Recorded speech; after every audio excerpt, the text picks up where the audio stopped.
And then Rupert really was he was the one that introduced the whole idea of the diamond dust.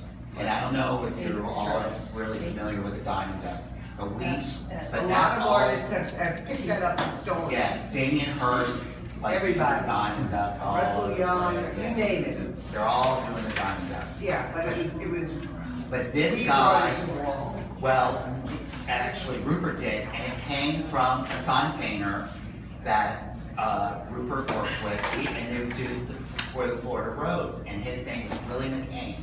And his brother was a judge, and he had a sign, and Willie had a sign company, and his father, you know, who's a backcountry lawyer, said, Rupert, you're getting a job with Willie McCain.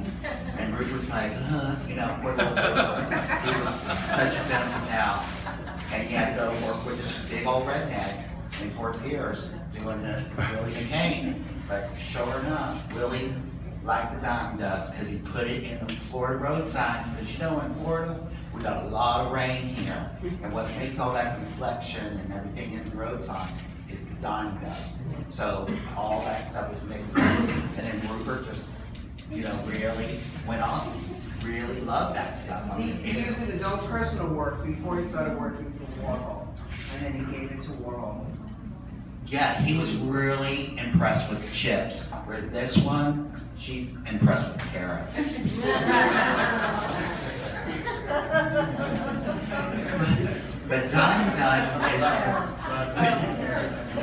But diamond dust is really like it's an application that's actually used for grinding and stuff because it's a like a very hard sort of thing, and it's just they use it to for grinding, mechanical grinding that they use. I hear there's a website called that, but I'm not really, no, it's called grinding.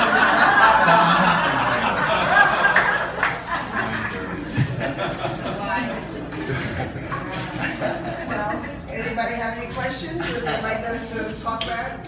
When you would run an addition, Yes. would you run the addition straight? And then if it was an addition of 150, would you run the full 150 at one time? And then retire the screen? How would you count that? Nothing's ever retired. This is like, it wasn't, allegedly, that's the way it was supposed to be. That the thing was, and there weren't any strict numbers because more prints were kind of more complicated.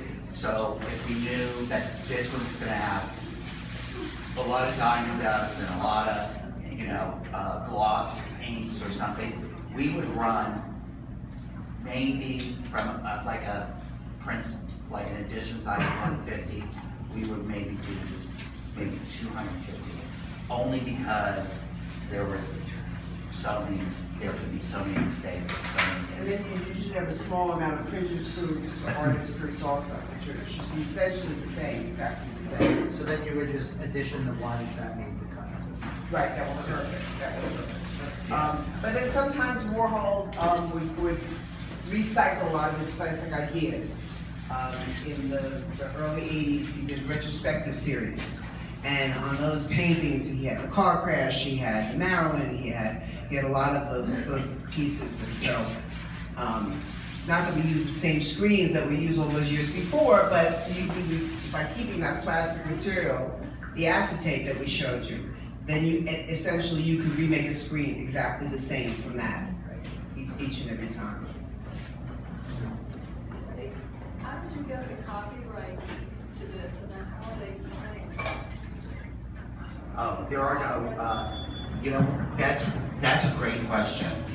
And that was a thing that sort of Andy went through. If you do an edition, you have to have a copyright.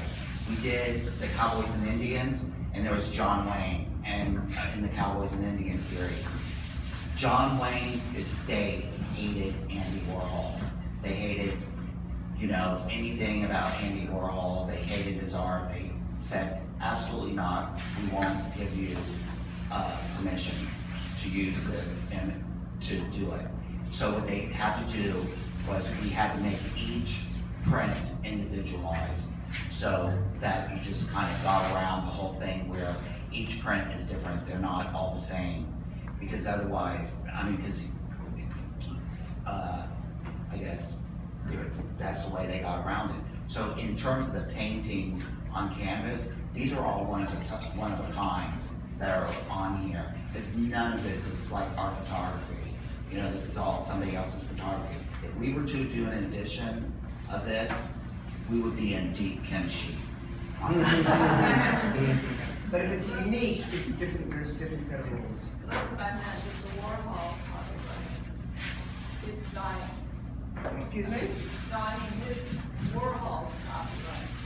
Yeah, when he paid copyrights, he paid copyrights. Yeah, like the He used- Superman, I remember, I thought it was outrageous, Superman, we had to pay $25,000 to do Superman, 25,000.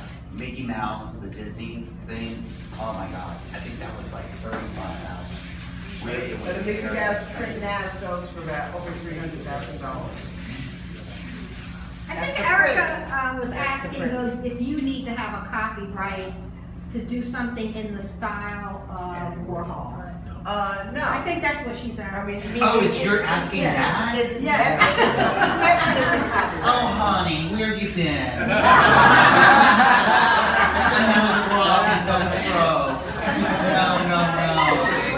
No, there's all kinds of, it's called appropriation.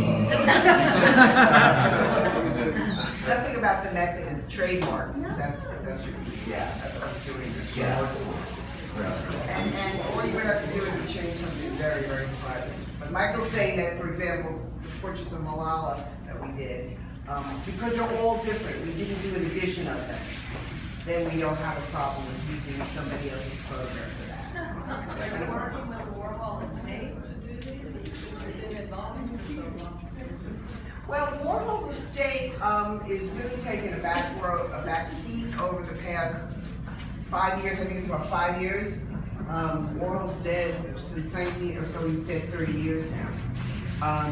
The estate was very active, and there was a big foundation, and you could go and have things authenticated for many, many years. But they decided to close all that down, as many artists' estates have done, because it gets very problematic with people that want to sue a lot. They're not happy with the results that they get. They had a big lawsuit, cost about $7 million, they said, enough, we're not doing this anymore. So they don't really take that role anymore. They've sold pretty much everything that they have. They have those big sales of Sotheby's, and before that they were selling a lot to dealers, because it was a lot of material. Warhol never threw anything out. It was a huge amount of material, and he was 59 years old when he died suddenly, so it was very much just like jumping off a cliff for everybody there. Yeah, we don't really have to worry about that. So if you have a Warhol mount in your closet that you've not known what to do with, you can't get it authenticated anymore, it's No, over. Yeah, it's not. Well, it's signed. It's gone are the days when you could have something that was unsigned authenticated. But the prints necessarily did not have to be authenticated. No, they didn't. It got so crazy that people wanted to do that, even though they were in the edition. I mean, there are a lot of prints that are outside of the edition, like I was describing before, just an image of the photo film screen of the photograph. But people got crazy, and they wanted to have things, as the work became more and more valuable, people wanted to have everything authenticated, even things that were obviously authentic. Yeah, they would not authenticate because the person that And it it came clogged up from. the entire system. It was like very bizarre though, because there were things that I actually knew that we did, that we printed and everything else, and they said, not authentic. And I'm like going, wow. Very arbitrary. Yeah, it was like, why would they just like arbitrarily, and they, because maybe it was the personality of the person, or there was some, something that happened. The problem is because it's a silk screen, so it's a silk screen, but it's unique, it's in a unique situation. So, for example, the dollar sign painting. There's two sizes of them, they're 8 by 10 and 16 by 20. Nobody knows how many there are. They're silk screen, but nobody knows how many they are, because Warhol would print them and he would give them to people as gifts, and he would just, we don't know how many there are. But people kind of, so there's work that's in an edition, and then there's work that's out of the edition. The work that's out of the edition is the work that kept coming up and up, because there's a lot of it out there in the world. Yeah, I remember with the dollar signs too, that there was an example. I met a friend in France, and he bought $2 sign paintings. And I was like, wow. And he's like, well, they're not signed. I mean, the gallery was actually selling unsigned. And this was like right after we had printed them, I mean, in the same year. So they had sent off all these paintings and stuff unsigned. So, yeah, I mean, that was like very strange too. But, talk about the signatures, and, Debbie and I, we did these hangers too, changer or changer. And the, we're like signing them and stuff. And I just remember, like, Andy had, his wigs on, and he had, like a lot of wigs. And so I just remember, like, lifting this whole thing of prints up for him to sign. And he was, I would hold the thing up and kind of flip down as it went down, and just like looking at the top of his wig and how it was all kind of sewn together. And you know how funny those wigs were, because, like the next week the wig would be like longer, the week after that the wig would be longer, and then the wig would be longer, and then all of a sudden, like the next fifth week, it's like, oh, it's short again, It's like, I got a haircut.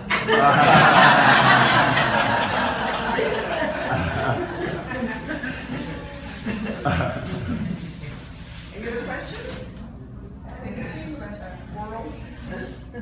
Yes, you have a question? I got an Uncle Andy book. Oh, yeah, and book. The story written about from Uncle Andy, the story about Andy Warhol, and it was By his nephew. Yeah, I know the book. I read that book. That's a beautiful book, and the illustrations are very good.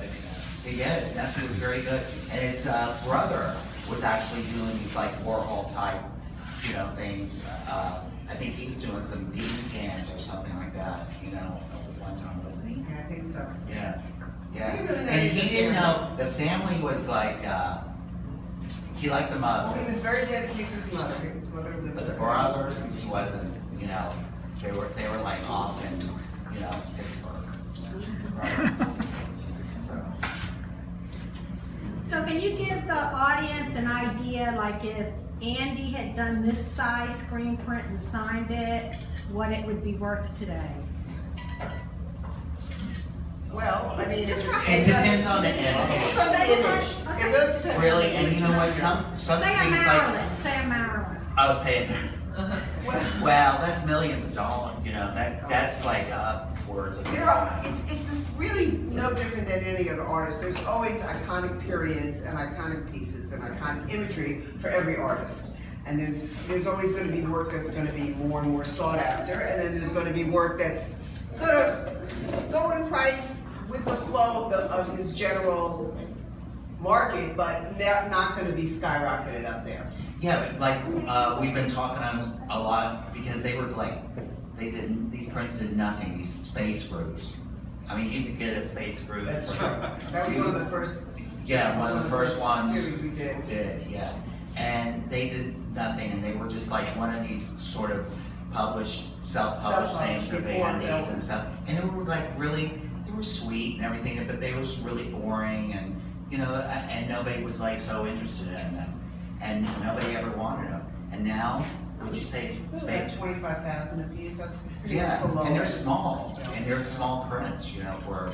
And even within a suite, like within the Maryland, so we can look through the book and show you, there's 10 images of Maryland, 10 color combinations. There were prints that are worth $350,000 in those. The black one is one of the ones. And then there were prints that are worth maybe about 100,000. So there's always gonna be, even within a suite of Warhol, there's gonna be certain